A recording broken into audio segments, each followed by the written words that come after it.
नमस्कार साथियों, स्वागत है आप सभी का आपकी अपनी पाठशाला पर। मैं हूं अंकित अवस्थी। आप हैं मेरे साथ में आज ब्रिटिशर्स के आगमन की चर्चा करने के लिए। जैसा कि आप सभी जानते हैं कि हम लोगों ने आधुनिक भारत के इतिहास में विभिन्न इन्वेडर्स के आगमन की चर्चा की है, जिनमें से पुर्तगालियों की चर्चा प्रमुख थी। और हमने उनकी एक नीति थी जिसके बारे में बहुत अच्छे से जानने का प्रयास किया था कि पुर्तगालियों का प्रभाव था कि समुंदर अपने कब्जे में कर लो, पूरी दुनिया उनके कंट्रोल में हो जाएगी, ऐसा उनका मानना था। इसी के चलते हुए उन्होंने कार्टेज प्रणाली और ब्लू वाटर पॉलिसी जारी की थी। उम्मीद है आप सभी को वो सेशन ध्यान होगा। अब दूसरे जो फॉरेन इन्वेडर्स जो खास थे उनमें नाम लिया जा रहा है ब्रिटिशर्स का। मेरे साथी जो समय उपस्थित हैं सभी साथियों का very good morning. Priyanshu, Ranjeet, Vikas और अयोध्या कुमार, मुकेश, संदीप, सभी साथियों को वेरी गुड मॉर्निंग। और जैसा कि आप सभी जानते हैं कि इतिहास में फैक्ट्स का बहुत बड़ा योगदान होता है, तो जितने ज्यादा फैक्ट्स आप याद कर सकते हैं उतने अच्छे ज्ञाता कहलाएंगे। लेकिन कितने ज्यादा याद किए जाएं ये आपकी अपनी लिमिट है। बहुत सारी पब्लिकेशंस की किताबें ऐसी आती हैं जिनमें कि फैक्ट्स शीट्स मतलब इतनी लंबी चौड़ी होती है कि याद करते करते ऐसा लगता है कैलेंडर याद कर लिया। तो आप लोग कितना फैक्ट याद कर सकते हैं या आपका पोटेंशियल है। मैं आपको फैक्ट्स देता रहूंगा, लेकिन हर फैक्ट के ऊपर अगर कहानी सुनाने लगूंगा तो ये बहुत बड़ा सेशन बनता चला जाएगा। इसलिए प्रिफर्ड होगा कि मैं आपको आधुनिक भारत के इतिहास में जो अहम पड़ाव हैं और महत्वपूर्ण घटनाएं हैं उनका जिक्र करते हुए आपको लेकर आगे बढ़ूं। अदरवाइज इतने लंबे इतिहास में, जब से वास्को डी गामा की यात्रा हुई है और तब से लेकर के देश की आजादी तक, इतने लंबे काल में लगभग 450 साल में घटनाओं का अभाव हो ऐसा संभव नहीं है। हर साल हर दिन इतनी घटनाएं घटित होती हैं जिन्हें आप पढ़ते पढ़ाते पागल हो सकते हैं, है ना। तो आप भी इस बात के लिए समझदार रहें कि हर दिन कुछ ना कुछ तो हुआ होगा, हर साल कुछ ना कुछ हुआ होगा, लेकिन पढ़ा उन घटनाओं को जाता है जिन्होंने बहुत आमूलचूल परिवर्तन ला दिया हो, है ना। तो इस वजह से मैं आपसे गुजारिश करूंगा कि अगर आप फैक्ट शीट के आधार पर इतिहास तैयार करते हैं तो मैं आपको कुछ किताबें बता दूंगा जिनमें से मुझे बहुत पसंद आती थी जब मैं पढ़ा करता था। स्पेक्ट्रम, स्पेक्ट्रम आधुनिक भारत का इतिहास, बहुत ही मोटी सी, मतलब जिसकी लंबाई गुणा चौड़ाई बराबर सी है। आप उस किताब को खरीद के ला सकते हैं। जिस प्रकार से आधुनिक भारत के इतिहास, जैसे अपन ने भारतीय राजनीति के लिए, राज व्यवस्था के लिए लक्ष्मीकांत को पढ़ा है, आप चाहें तो उसी प्रकार से स्पेक्ट्रम को पढ़ सकते हैं, है ना। तो मैं रोकूंगा नहीं, और अगर आप चाहें तो वो दिखती कैसी है तो मैं आपको वो बुक भी दिखा देता हूं, मेरे पास ही रखी हुई है, मैं उसको दिखाता हूं आप लोगों को। ये कुछ इस प्रकार की पुस्तक है ना। तो अब ये कितनी मोटी चौड़ी पुस्तक है आप इसका अंदाजा खुद से लगा लीजिए। इतनी मोटी पुस्तक है और बहुत ही बारीक लेटर्स इसके अंदर लिखे हुए हैं। और अगर मैं सही हूं तो इसमें 1000 पेजेस हैं। 1000 पेजेस इसमें है, तो अब आपका सामर्थ्य है कि आप कितना पढ़ना चाहते हैं, ठीक है। इसकी खासियत यह है कि जब हम पढ़ा करते थे तब ये बुक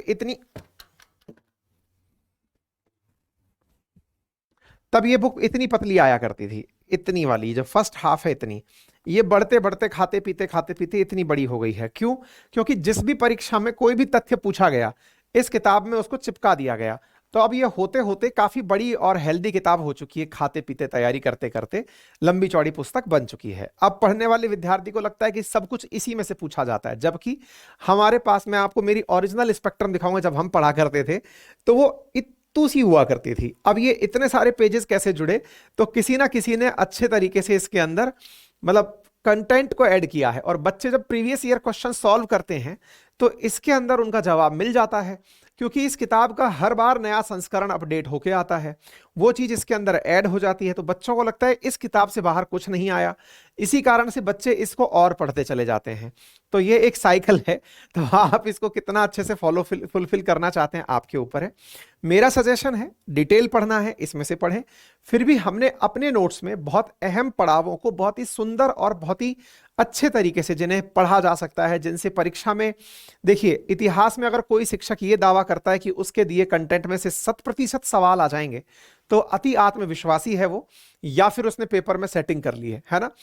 इसके साथ साथ यदि मैं आपसे ये कहता हूं कि हमारे कंटेंट में जो मैंने आपको अपने नोट्स उपलब्ध कराए हैं या जो मैं पढ़ा रहा हूं, अगर मैं ये बोलता हूं कि 90 से 95% कंटेंट आ जाएगा, तो इसमें हम अपनी बात को पूरी तरह से पुष्ट करते हुए पाए जाते हैं। क्योंकि इतिहास में कौन सी घटना कहां से उठा के पूछ ली जाए, सबको प्रमाणित करने के लिए मैं सक्षम व्यक्ति नहीं हूं। और अगर कोई ऐसा कहता भी है, कोई बहुत बड़ा इतिहासविद बनता है और ये कहता है कि उसके पढ़ाई में से सब आ जाएगा, तो भैया फिर उसके श्री चरणों में मेरा प्रणाम है कि वो बहुत बड़ी महान आत्मा है ना।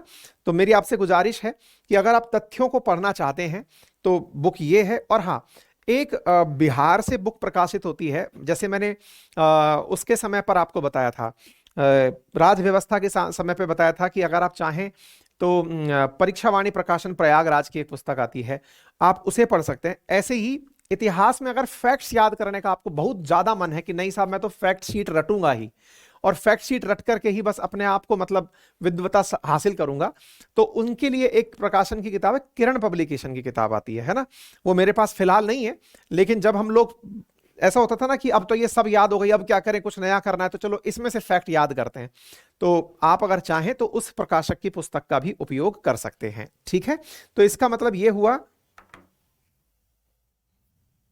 हाँ जी, है ना। तो मैं आपसे यही कहना चाहूंगा कि अगर आपको उचित लगे तो आप जो भी ठीक लगे, तो मैंने आपको सारी बातें बता दी, तो आप ये मत कहना कि सर हमें आपने कुछ बताया नहीं था या कुछ नहीं हुआ था। तो मैंने आपको सारी बातें अब बता दी हैं। बढ़े आगे तो कंटेंट के अंदर। और हाँ, ये भी ध्यान रखिएगा, हमारे नोट्स में भी इतना पर्याप्त नॉलेज है कि अगर आप वो भी याद कर ले गए तो मैं ये अश्योर कर सकता हूं कि 90 से 95% कंटेंट आपको हमारे नोट्स में से मिल जाएगा। और ये जो मैं क्लासेस पढ़ा रहा हूं, इनमें हमने नोट्स से ही स्लाइड्स बनाई हुई हैं, यानी कि ये वाले जो नोट्स हैं ये आप पढ़ सकते हैं। क्लियर है। लेकिन मैं हर लाइन को आपको रटाऊंगा ये मुझसे एक्सपेक्ट मत करना। मैं आपको कुछ की पोजीशंस को, कुछ की पॉइंट्स आपको याद कराता चलूंगा, घटनाओं को व्यवस्थित करके आपको बताता चलूंगा। ठीक है, तो चलिए ब्रिटिशर्स की बात करते हैं। तो ब्रिटिशर्स के अंदर ना एक व्यक्ति का नाम बहुत ज्यादा मतलब चर्चा में होता है आजकल के समय पे। पहले तो सब लोग एक ही चीज याद किया करते थे कि साहब पहले भारत के अंदर अंग्रेजों की तरफ से कैप्टन हॉकिंस नामक व्यक्ति आया था, सब लोग इस व्यक्ति का नाम याद किया करते थे, है ना। लेकिन इनसे पहले भी, कैप्टन हॉकिंस से पहले भी एक जॉन मिल्डन हॉल नामक व्यक्ति था जो भारत आया था। ये एक ब्रिटिश व्यापारी था। जैसे वास्को डिगामा का नाम आप सुनते हैं पुर्तगालियों के लिए, ऐसे ही ब्रिटिशर्स के लिए जॉन मिल्डन हॉल नाम का व्यक्ति था जो व्यापारी बनकर के इंडिया आया था। असल में वो एक ऐसा व्यापारी था जो कि भारत ही नहीं, फारस की खाड़ी, मेसोपोटामिया, एक मतलब इसको कहा जाता है दुस्साहसी व्यापारी। दुस्साहसी व्यापारी इसलिए कहते हैं कि वो कभी रुकता ही नहीं था, इतना घूमता था वो, उसने पूरी दुनिया घूम ली थी। वो ब्रिटेन वापस नहीं लौटा था, लंबे समय से नहीं लौटा था। तो ऐसी स्थिति में यह माना जाता था कि वो मर गया है। और तो और जब वो वापस लौटकर ब्रिटेन गया था, तब ब्रिटेन में उसकी वसीयत किसी और के नाम की जा चुकी थी, ये मान करके कि अब वो वापस नहीं आएगा, तो किसी और व्यक्ति के नाम पर उसकी जो संपत्ति थी वो दी जा चुकी थी। जब ये पहुंचा तब इसने बताया कि मैं ब्रिटेन गया हूं और इस तरह इंडिया गया हूं, इस तरह से वहां पर व्यापार किया जा सकता है। तो फिर वहां के लोगों ने इंडिया आने का रास्ता बनाया। तो इंडिया में जिसने सबसे पहले ब्रिटिशर्स के लिए काम किया उसका नाम जॉन मिल्डन हॉल है। इसका नाम आप ध्यान रख सकते हैं। ठीक है, अब क्या होता है, 31 दिसंबर के दिन, 31 दिसंबर की बात कर रहे हैं हम, 31 दिसंबर 1600 को इंग्लैंड की तत्कालीन महारानी एलिजाबेथ प्रथम द्वारा ब्रिटिश कंपनी को 15 वर्षों के लिए भारत में व्यापार करने का अधिकार दिया गया। इस अधिकार को ही चार्टर कहा जाता था। आप में से कई बार सुनते हैं ना, ये मैग्ना कार्टा था, ये चार्टर था। चार्टर असल में अधिकार पत्र था। ब्रिटेन की महारानी एलिजाबेथ प्रथम को जब यह बात पता चली, क्योंकि जब देखिए एक बात और समझने का प्रयास करिए, जिस दौर में ब्रिटिशर्स इंडिया आ रहे थे उस समय इंडिया में दुनिया के कुल उत्पादन का लगभग 1/4 उत्पादित होता था। कपड़े यहां बनते थे, रेशम का उत्पादन यहां से होता था, मसाले यहां प्रोड्यूस होते थे।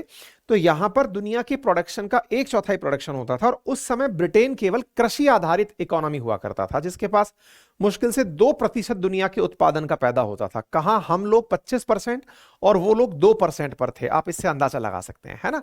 तो हुआ ये कि ब्रिटेन की महारानी ने अपने कुछ लोगों से कहा कि इंडिया जाओ और इंडिया जाकर व्यापार करो। लोगों ने कहा कि साहब कैसे करें, तो बोले देखो 2 रास्ते हैं आप लोगों के पास ब्रिटेन जाने के। अगर आप चाहते हो तो लैंडमार्क के थ्रू जाओ, तो ओल्ड सिल्क रूट है, वहां से जा सकते हो, और समुद्री रूट से चाहते हो तो ईस्ट इंडिया कंपनी बनाकर चले जाओ। आपको याद होगा समुद्री मार्ग तो चालू हुआ, लेकिन ये जो लिवेंट मार्ग था, आपको याद होगा ना, कई बार हम कहते हैं ब्रिटिशर्स ने अफगान युद्ध लड़ा था, ये लड़ा था। वो क्यों लड़ते थे? क्योंकि उन्हें वो ओल्ड रूट वापस से चाहिए था, ओल्ड सिल्क रूट, लेकिन वो कभी खुल नहीं पाया इनसे। ठीक है साहब। तो east India company the governor and company of merchant of London trading in east India's company के नाम से बनी थी। इसके अंदर 217 शेयर धारक थे और यह एक निजी कंपनी थी। ये ऐसे समझिए जैसे कि मान लीजिए अंबानी अडानी टाइप के कुछ लोग हैं, उनको हम ये कह दें कि आप जाइए और मंगोलिया में जाकर शासन करिए, या मोरक्को में जाकर शासन करिए, या तंजानिया में जाकर शासन करिए, या शासन मत करिए, वहां जाके व्यापार करिए। तो व्यापार करने के लिए भारत से परमिशन मिलना जरूरी है। तो भारत से जो परमिशन मिली उसे चार्टर कहा। वहां पर पहले शासन किसका हुआ करता था? तो आंसर है शासन हुआ करता था ब्रिटिश हुकूमत में क्वीन एलिजाबेथ प्रथम का। तो उनके परमिशन से इन्हें चार्टर मिला और इनमें से 217 शेयर धारकों वाली एक निजी कंपनी का गठन हुआ। शेयर धारक यानी कि शेयर होल्डर्स, इन्होंने शेयर होल्डर्स में से 24 गवर्नर बनाए हुए थे। इसलिए आप जब आगे चल के पढ़ेंगे तो ईस्ट इंडिया कंपनी में ग्रुप ऑफ गवर्नर्स का बहुत बड़ा योगदान हुआ करता था। यानी कि ये लोग अपने में से कुछ लोगों को डिसीजन मेकर्स बनाते थे कि तुम ही लोग हमारे बिहाफ पर निर्णय लेना है ना। तो इस तरह से इनको भेजा गया। कहा गया कि शुरुआती साल में जब ये यहां आई थी, तो जब इसको परमिशन दी गई, अराउंड 1600 के आसपास परमिशन दी गई, और लगभग 5-7 साल बाद ही इस ईस्ट इंडिया कंपनी को लंबे समय के लिए, पहले 15 साल की परमिशन थी, फिर हमेशा के लिए इसको परमिशन दे दी कि इंडिया में व्यापार आप ही करेंगे। ऐसा क्यों? क्योंकि जब ये आई कंपनी यहां पर, तो शुरुआती 12 साल तक इस कंपनी को सालाना 20% के हिसाब से मुनाफा हुआ था।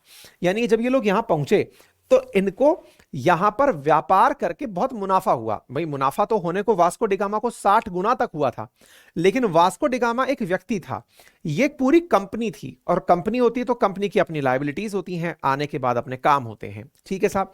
अब ऐसी स्थिति में इन्हें यह रियलाइज हुआ कि व्यापार करने के लिए समुद्री मार्ग पर तो पुर्तगालियों का कब्जा है, और भारत का जो मेन लैंड इंडिया था उस पर अधिकांश क्षेत्र पर मुगलों का कब्जा था। अकबर, जहांगीर, शाहजहां, ये पूरी डेस्टिनी उस समय शासन में थी। तो ऐसी स्थिति में बोले अगर लैंड पर काम करेंगे तो हमें उनसे, अंग्रेजों से मतलब मुगलों से टकराना पड़ेगा, उधर दक्षिण में विजयनगर एम्पायर से टकराना पड़ेगा, समुद्र में पुर्तगालियों से टकराना पड़ेगा। तो बोले एक रूट अपनाते हैं। क्या? चूंकि उस तरफ राजा है क्वीन एलिजाबेथ प्रथम और इस तरफ बैठे हुए हैं मुगल्स, तो एक काम करते हैं, राजा के नाम एक संदेश भिजवाते हैं। इसलिए अब आप इस चीज को याद करना, रिलेट करना। जब देश के अंदर 3 जून की योजना आई थी ना, भारत के विभाजन की माउंटबेटन योजना जब आई थी, तो उसने क्या कहा था कि आप सभी राजघराने वापस से आजाद हैं, और जिन्हें चाहिए कि वो अपना एक तरह से समर्थन ब्रिटिश ताज के प्रति देना चाहते हैं, तो वो इंडिया में रहते हुए भी ब्रिटेन की सत्ता को अपना सकते हैं। जस्ट लाइक ऑस्ट्रेलिया, न्यूजीलैंड, इस टाइप से जब देश का विभाजन हो रहा था, तब ब्रिटिशर्स ने भारत के राजघरानों से यही कहा था कि आपको चाहिए तो इंडिया में मिलना है, इंडिया में मिलो, पाकिस्तान में मिलना है, पाकिस्तान में मिलो, और अगर स्वतंत्र रहना है, स्वतंत्र रहो, और स्वतंत्र के साथ साथ अगर आपको लगता है कि आपको ब्रिटिश हुकूमत के प्रति अपनी भाव व्यक्त करनी है, उनके प्रति अपना आस्था व्यक्त करनी है, तो उनको कर सकते हैं। नितेश, मेरा यूपीएससी एग्जाम 2023-24 में है, कुछ बताइए। क्या बताएं इसमें? ये आप मुझे बता रहे हो कि आपका एग्जाम है, मैं क्या बताऊं? पढ़ा रहा हूं मैं, पढ़िए आप आराम से, है ना। केवल इस बात को बताने के लिए, ये मैंने कई बच्चों के अंदर दिक्कत देखी है कि साहब मैं तो यूपीएससी का स्टूडेंट हूं, यदि ये बताने के लिए आप ये सब माखौलबाजी कर रहे हैं तो कोई मतलब नहीं है। बहुत बड़े बड़े बुद्धिजीवी अपनी क्लासेस में बैठे हुए हैं, है ना, जो यूपीएससी इंटरव्यू दे रहे हैं वो लोग भी आपकी क्लासेस सुन रहे हैं। इवन कुछ सेलेक्टेड कैंडिडेट्स या कुछ बहुत अच्छे प्रोफेशनल्स, दुनिया भर के बहुत बड़े बड़े अधिकारी अपन को सुनते हैं। ये अपना भगवान का आशीर्वाद है ना। तो ये शो ऑफ मत करा करिए। बच्चे मैं आजकल देखता हूँ कुछ बच्चों को, कुछ कोचिंग्स के हुडी लगा के, बैग लगा के, वो ये समझते हैं कि भाई साहब हम तो बस अब तो आईएएस बन गए, या फिर हम तो आरएएस बन गए। बनने के लिए परीक्षा देनी पड़ती है, ये शो ऑफ में मत रहिए। क्या बताऊं मैं आपको कि आप तैयारी कर रहे हैं तो मतलब वाह वाह करूं आपकी। पढ़िए भैया, है ना। मतलब आपके कहने का अर्थ जो है वो स्पष्ट नहीं हो पा रहा है, और इस तरह से कभी भी मतलब मुझे क्या बताओगे आप, मतलब ठीक है, थोड़ा सा समझिए इस चीज को, है ना। हाँ जी, तो आगे बढ़ते हैं। तो इसमें क्या हुआ ना कि 217 शेयर धारकों वाली एक निजी कंपनी थी, ये मैंने आपको बताया। तो मैं कहां था, तो मैं आपसे ये कह रहा था कि ब्रिटिशर्स ने तरीका अपनाया कि एक काम करते हैं कि उधर तो महारानी बैठी हुई है एलिजाबेथ, और इधर राजघराने हैं, मुगल्स हैं, तो एक काम करते हैं, एक आधिकारिक आदमी भेजते हैं, ऑफिशियल आदमी। जैसे आप आज भी देखते होंगे वियना कन्वेंशन के तहत अपन क्या कहते हैं कि दुनिया के देश, एक देश दूसरे देश के अंदर अपना प्रतिनिधि नियुक्त करता है, जिसे आप एम्बेसडर कहते हैं, राजदूत कहते हैं। तो इस तरह से ब्रिटिश महारानी ने अपनी तरफ से भेजा अपने एक कैप्टन को, नाम था कैप्टन हॉकिंस, जहांगीर के पास भेजा। 1608 कई जगह लिखा हुआ है, और कई जगह बहुत सारी किताबों में, मतलब इस डेट को लेकर के बड़ा ही डाउट रहता है, कई जगह 1609 लिखा हुआ है, तो मेजॉरिटी जगह तो 1609 ही है, लेकिन इंटरनेट पर कई जगह 1608 भी है। तो आपको जो सूटेबल लगे, ये दोनों तारीखों में से कभी ऑप्शन देके नहीं पूछा जाएगा। इवन मैं तो खुद 1609 आंसर करके आऊंगा अगर कोई मुझसे पूछेगा। तो 1609 के अंदर कैप्टन हॉकिंस इंडिया पहुंचते हैं, ठीक है। और ये जब आते हैं, अच्छा, इनको भेजा किसने था, तो उस तरफ जेम्स वन जो थे वो राजा बन चुके थे, तो उन्होंने अपने एम्बेसडर के रूप में इनको इंडिया भेजा। और यहां पर आकर के ये जहांगीर के पास पहुंचते हैं और कहते हैं कि साहब हमें आप अपने यहां शासन करने का, या अपने यहां पे का शासन नहीं, हमें कुछ व्यापार करने का मोहलत दीजिए। अच्छा, कहते हैं कि जहांगीर ने उसे अंग्रेज खान की उपाधि दी, लेकिन इसमें एक बड़ा ही मतलब ट्विस्ट है। ट्विस्ट ये है कि जिस समय ये आकर यहां पहुंचा था ना, तब उसको कोई वैल्यू नहीं दी गई थी, कोई भी उसको नहीं माना। जहांगीर कौन था, अकबर का बेटा, जहांगीर का बेटा शाहजहां था, ठीक है। तो अब हुआ ये कि इसको कोई वैल्यू नहीं दी गई, किसको, कैप्टन हॉकिंस को। क्यों नहीं दी गई, क्योंकि पुर्तगालियों ने जहांगीर को भड़का दिया था कि ये लोग आपके सामने आएंगे, आकर के आपके सामने दिखावा करेंगे। तो पुर्तगालियों का क्योंकि समुद्र पर राज होता था, तो उस समय जहांगीर इनकी बात में आ गए और इनको परमिशन नहीं दी, इसे खाली हाथ लौटना पड़ा, ठीक है। इसीलिए मैं आपको यहां पर एक लाइन बताना चाहूंगा। जब अपन अक्सर हिस्ट्री के अंदर पढ़ते हैं कि अंग्रेजों ने अपने द्वारा सबसे पहले क्या कहते हैं उसको, सूरत के अंदर इंडस्ट्री खोली थी, नहीं, मसूलीपट्टनम में खोली थी। पहला कारखाना उनका मसूलीपट्टनम बना था, क्योंकि ये काम तो चला नहीं, तो फिर वो जहांगीर की जगह नीचे चले गए विजयनगर एम्पायर में, वहां जाकर के वहां के राजा से परमिशन लेकर के उन्होंने अपने लिए एक कारखाना वहां खोल दिया था, ठीक है। लेकिन ज्यादा बड़ी चीज मुगल से परमिशन लेने की थी बाद में, लेकिन मुगल्स ने इनको परमिशन दी और फिर इनको कहा जाता है अंग्रेज खान की उपाधि दी गई और 400 मनसब प्रदान किए गए, कुछ क्षेत्र जैसे मतलब समझ लीजिए क्षेत्र दे दिए गए कि हाँ इस क्षेत्र में आप काम कर लीजिएगा, ठीक है। 1615 में सर थॉमस रो आते हैं और ये यहां आकर के शाहजहां से अजमेर में मुलाकात करते हैं, खुर्रम जिन्हें कहा गया है।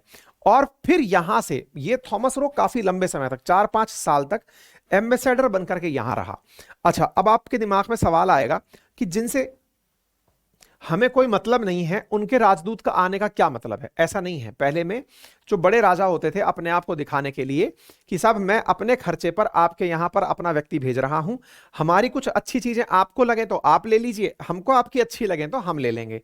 तो राजाओं के बीच में भी राजागिरी और क्या होती है, राजा जी बहुत खुश हैं भाई, उनको आकर कहा कि देखिए हमारे यहां पर, अच्छा इंडिया में ना सफेद चमड़ी को देखकर, जिस प्रकार आज भी आप देखेंगे तो गोरी चमड़ी को देख करके दिमाग में एकदम ऐसा आता है पता नहीं ये लोग आ कहां से गए, इतने गोरे। देश के अंदर एक समय ऐसा था जब विज्ञापनों में गोरेपन का ही प्रचार किया जाता था, फेयर एंड लवली लगाइए, गोरे हो जाइए। एक इंटरव्यू चल रहा है तो उसमें गोरी लड़की जीत रही है, एक मतलब दुनिया में जो हो रहा है वो गोरे लोगों का हो रहा है। हमारे मानसिक, अभी मुश्किल से 5-7 साल पहले तक की ये घटना थी, फिर लोगों में अवेयरनेस आया कि भाई ऐसा नहीं है कि गोरा ही सबसे अच्छा होता है ना। तो गोरे के खिलाफ अपने यहां पर तो ना वो आई, लेकिन हम लोग लंबे समय तक इस विचारधारा में रहे कि गोरा मतलब भाई साहब गजब है। अब गोरे आ रहे हैं, गोरों के साथ गोरी मेम साहब आ रही हैं, तो अपने राजा तो वैसे लटपटा जाते थे, तो लटपटा गए तो पता चल रहा है कि बस उनको कमियां पता चल गई कि इन्हें महंगे इत्र पसंद हैं, इनके शौक नवाबी हैं, इन्हें मतलब विदेशी घड़ियां पसंद हैं। तो ऐसी चीजें इनको गिफ्ट में, तोहफों में लाकर दी जाती थी कि सर देखिए ये क्या चीज है। उस समय अपने यहां पर तो पता चल रहा है कि टाइम देखने के लिए समुद्र से उनको वो क्या कहते हैं, सूरज की रोशनी को ध्यान में रखकर टाइम नाका जा रहा है, वो आकर के आपको रिस्ट वॉच दे दिया, सर घड़ी देखिए आपके लिए क्या चीज लेकर आए। राजा जी एकदम खुश हो गए। जैसे आज मान लीजिए आप किसी से मिलने जाए और उसको आईफोन गिफ्ट कर दें कि ये आपके लिए है, तो आप सोचिए कि क्या मतलब हाल होगा। बिल्कुल वैसा यहां पर सर थॉमस रो ने काफी लंबे समय तक शासन किया था, ठीक है ना। हाँ जी, बाकी जितने भी साथी जो यहाँ पर उपस्थित हैं उनसे मेरी गुजारिश है, जो कमेंट बॉक्स के अंदर कुछ भी बात अगर लिख रहे होते, जैसे एक बालक लिख रहे हैं, रवि भूषण लिख रहे हैं सर आपसे हिस्ट्री पढ़ के अच्छा लग रहा है। एक बालक लिख रहे हैं सर यूपीएससी के नोट्स कब तक आएंगे, है ना। संदीप बेटा वो लास्ट था, जितनी भी प्रकार की चीजें आप लिख रहे होते हैं, मेरी आपसे गुजारिश है कि आप लोग कमेंट बॉक्स में क्लास के चलते समय ना लिखें। क्लास जब खत्म होने वाली होती है उस समय कमेंट बॉक्स का उपयोग करें, क्योंकि कई बार जब मल्टीपल टाइम कमेंट फ्लो से आ रहे होते हैं मेरा ध्यान बटता है, और जब ध्यान बटता है तो मतलब फ्लो टूट जाता है। तो आपसे गुजारिश है कि इस तरह से आप लोग अपने कमेंट बॉक्स का उपयोग ना करें, ठीक है। अंशु, यूपी पीसीएस के नोट्स, यार आप बिल्कुल सही कह रहे हैं, मैं कमिट नहीं कर सकता लेकिन प्रोसेस जरूर जारी है, ये मैं जरूर कह सकता हूं आपसे, ठीक है। हाँ जी, आदित्य लिख रहे हैं कि सर क्लास का टाइमिंग, बेटा 11 बजे के आसपास रेगुलर क्लास शुरू हो रही है। ये आप मतलब लंबे समय से अरसे से देख रहे होंगे तो 2-5 मिनट ऊपर नीचे हो जाती है तो देख लेना, ठीक है ना। चलिए अजीत, बिल्कुल क्लास की वैलिडिटी बढ़ा देंगे, आप चिंता मत करिए, जिस दिन आपका आखिरी दिन होगा आपकी क्लास की वैलिडिटी बढ़ाई जाएगी, ठीक है। चलिए, तो उम्मीद है आपको यह बात समझ में आ गई होगी। इस प्रकार से अंग्रेजों का देश के अंदर आगमन हो जाता है। अच्छा, इसी बीच में गोलकुंडा के सुल्तान से अंग्रेजों ने एक स्वर्णिम फरमान प्राप्त कर लिया। और एक प्रकार से ये समझ लीजिए, ये फरमान क्या होते थे बाय द वे, एक ये शब्द बनता है सर ये फरमान क्या होते हैं। फरमान का मतलब हुआ परमिशन मिल गई। परमिशन का मतलब ऐसे समझिए, कभी आपने अगर टोकन से चाय पी हो, टोकन लेकर गए, जैसे कई बार किसी ढाबे पे गए, उसने पैसे जमा कराए तो आपको एक टोकन पकड़ा दिया, कहा कि वहां से जाके चाय ले लो, या फिर वहां से जाके समोसा खा लो, या वहां से जाकर के ये चीज ले लो। ऐसे ही अंग्रेजों के समय पर होता था। राजा लोग क्या करते थे कि उस समय पर फोन की सुविधा तो होती नहीं थी और ना ही कोई फास्टैग वगैरह होता था, तो क्या होता था, फरमान पत्र जारी किए जाते थे, लेटर लिख करके कि ये राजा ने अपने तरफ से लेटर लिख दिया, अब आप इसकी वजह से कहीं से भी निकलिए, आपको चुंगी नहीं देनी पड़ेगी, टैक्स नहीं देना पड़ेगा। आज जैसे हम लोग जब सरकारी गाड़ी लेकर जाते हैं तो हम अपना आई कार्ड, सरकारी गाड़ी को तो वैसे ही बत्ती की गाड़ी देख करके लोग कह देते हैं यार जाने दो इसको, लेकिन कई बार प्राइवेट गाड़ी में जा रहे होते हैं तो फिर हम क्या करते हैं, साहब आई कार्ड देख लो हमारा, यार सरकारी आदमी जाने दो यार, तो टोल माफ कराने के चक्कर में अपन लोग आई कार्ड दिखाते हैं। अंग्रेजों ने तो ये परिपाटी शुरू की थी। टोल जैसे आज गाड़ी के चलने का लगता है, पहले राजाओं के पास कमाई का बड़ा साधन टोल ही हुआ करता था। अब आप पूछेंगे टोल कैसे कमाई का साधन हो सकता है।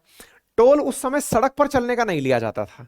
सड़क पर चलने के समय आप जो भी कार्य कर रहे हैं, जैसे मान लीजिए आप सामान को इधर से उधर ले जा रहे हैं, क्या भाई तेरे सामान में क्या है, बोले साहब इतने किलो कपड़ा है या इतने किलो अनाज है, अच्छा इतना किलो अनाज है, इसका इतना परसेंटेज देकर जाओगे। यानी कि जो आज हम लोग टैक्सेशन की बात करते हैं, आज टैक्सेशन बड़ा उन्नत किस्म का हो गया है। आज आपको सड़क पर टैक्स नहीं चुकाना पड़ रहा है, आपका ऑनलाइन कट चुका है। अगर आप यात्रा में निकल रहे हैं गाड़ी लेकर के, तो गाड़ी का पहले ही खरीदने से पहले आप टैक्स जमा करा के निकले हैं। अगर आप सवारियों से पैसे ले रहे हैं तो सवारी का सर्विस टैक्स आप सरकार को जमा करा चुके हैं।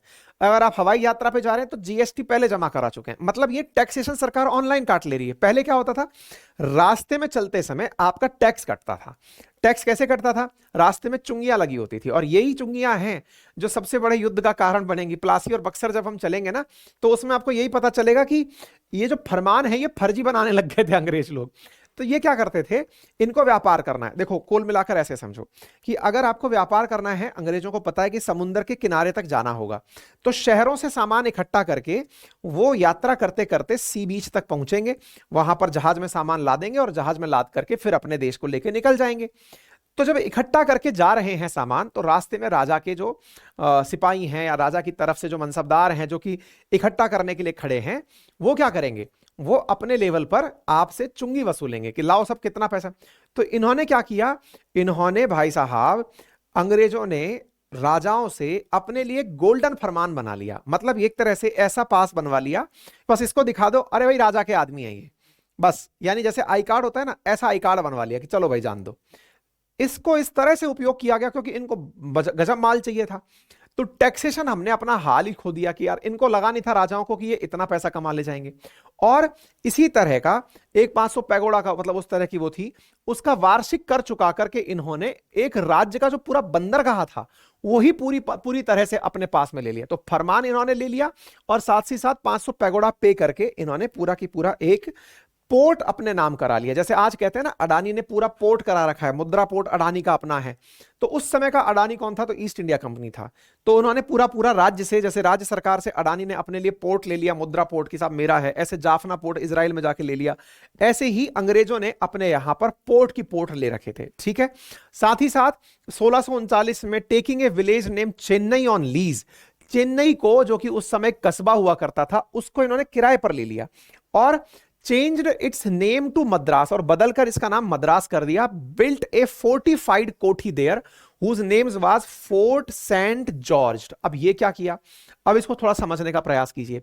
चेन्नई एक गांव हुआ करता था, चेन्नई जो तमिलनाडु के अंदर स्थित है, उसका नाम बदल के इन्होंने पहले तो मद्रास किया और वहां पर एक कोठी का निर्माण किया। अब ये कोठी का सीन समझिए, देखिए पहले जैसे टेंट मतलब टीन शेड होती है ना जैसे अपने, ऐसे पहले कहीं पर भी कच्ची दीवारों से या फिर छोटी दीवारों से खुद के कारखाने बनाए।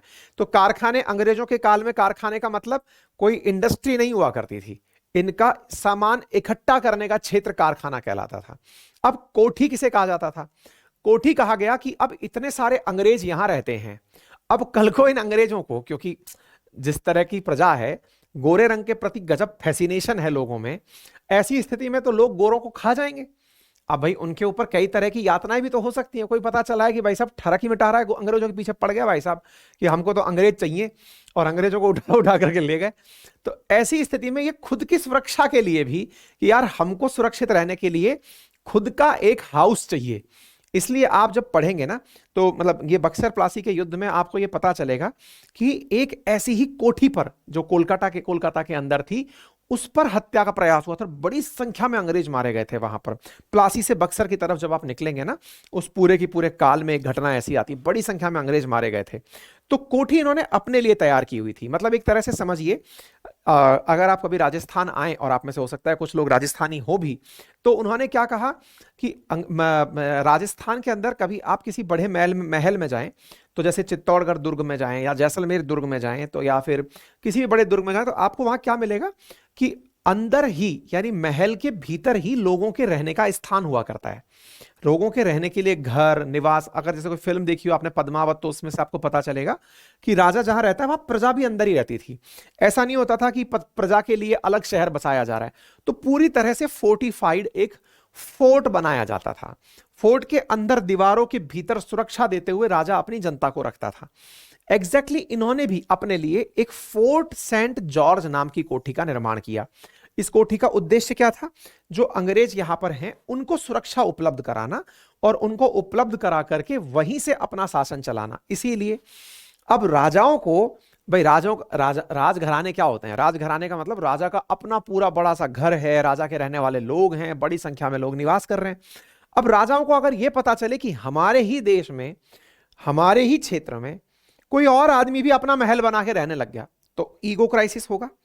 आप इस तरह से विचार कीजिए, आज अगर मेरी लैंड पर मेरा ही कोई नौकर जिसने मुझसे परमिशन लेकर काम करना शुरू किया, मुझसे बड़ा घर बनाकर रहने लगे, तो मेरे घर वाले मेरे ठौंचे देके खाएंगे कि नहीं खाएंगे कि यार तुम इतना भी क्या दे रहे हो इसको, तुमसे बड़ा महल बना लिया है ये।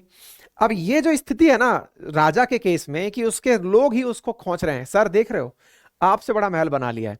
यही से शुरू हुई थी इन लोगों की आपसी लड़ाइयां, राजघराने वर्सेस अंग्रेजों की लड़ाइयां इन फोर्ट्स के निर्माण से। फोर्ट विलियम्स की जब आप बात करेंगे तो आपको पता चलेगा कि ये सब फोर्ट्स बनते थे जिनका कलेश हुआ करता था। ठीक है, तो ये एक बहुत बड़ी घटना है चेन्नई के अंदर। ठीक है, अच्छा 1651 में ऐसे ही बंगाल के सूबेदार शाह सुजा ने मुगल परिवार की महिलाओं के इलाज के बदले में बंगाल, बिहार, उड़ीसा में मुक्त व्यापार की अनुमति ले ली। ये बिल्कुल मुक्त व्यापार स्वर्णिम फरमान के जैसा है। तो अब आपको ये समझ में आ रहा है मुक्त व्यापार है क्या। मुक्त व्यापार का मतलब हुआ सामान को इकट्ठा करके सी बीच तक ले जाने के लिए रास्ते में दिए जाने वाले टोल से मुक्ति। पहले टोल किस चीज के लिए दिए जाते थे, टोल केवल इस चीज के लिए नहीं दिए जाते थे सड़क उपयोग कर, सड़क तो होती नहीं थी, कच्चे रास्ते थे, तो उनमें से यात्रा करते समय आप जो माल ले जा रहे हो उसका कुछ प्रतिशत आपको राज को चुकाना होता था।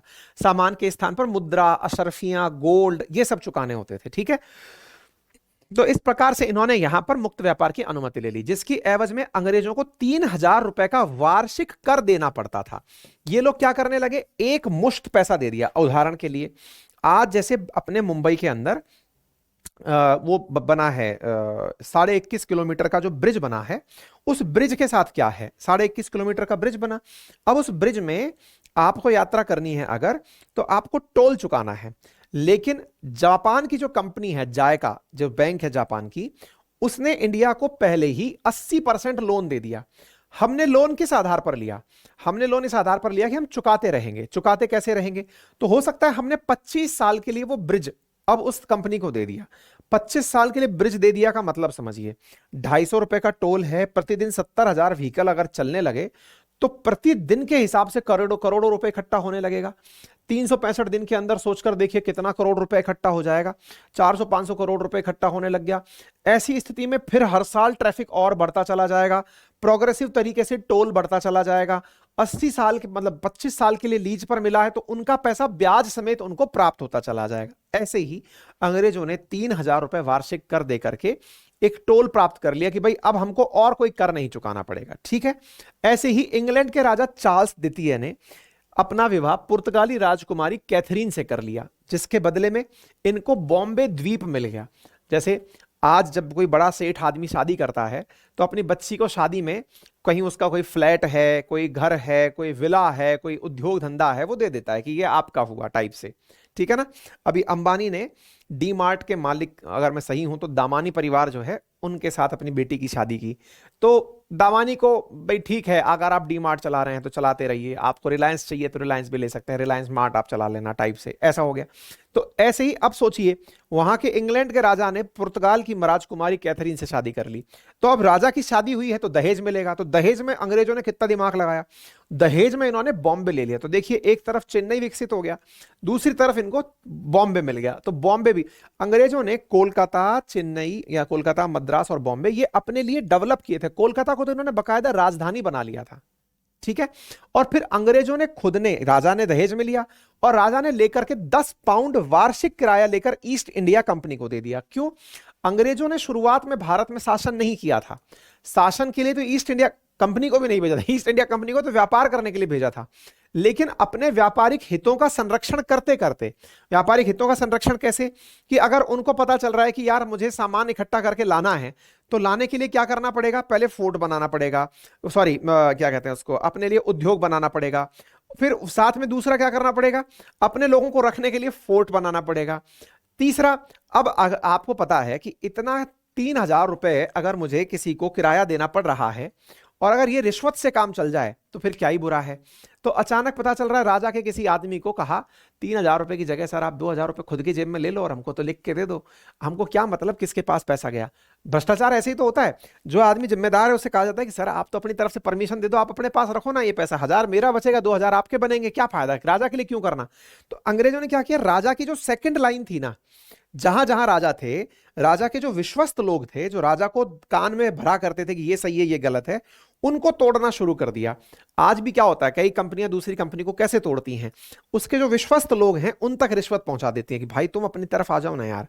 तो प्लासी बक्सर के समय पर इस चीज की चर्चा करेंगे अपन कि कैसे राजा के लोगों को तोड़कर ये अपने पास ले आते थे, जिनको आपने मतलब धोखेबाज भी कह सकते हैं। उनको ये लालच दिया जाता था अगला राजा तुम बनोगे यहां पे। तो ऐसा करके अंग्रेजों ने, तो ये ईस्ट इंडिया कंपनी शुरुआत में आई थी यहां पर व्यापार करने के लिए, रहते रहते अपने फोर्ट बनाने लगे। अब फोर्ट बनाने लगे तो क्या फोर्ट की दीवार बनने से क्या अंग्रेजों की सुरक्षा सुनिश्चित हो जाएगी, क्या नहीं।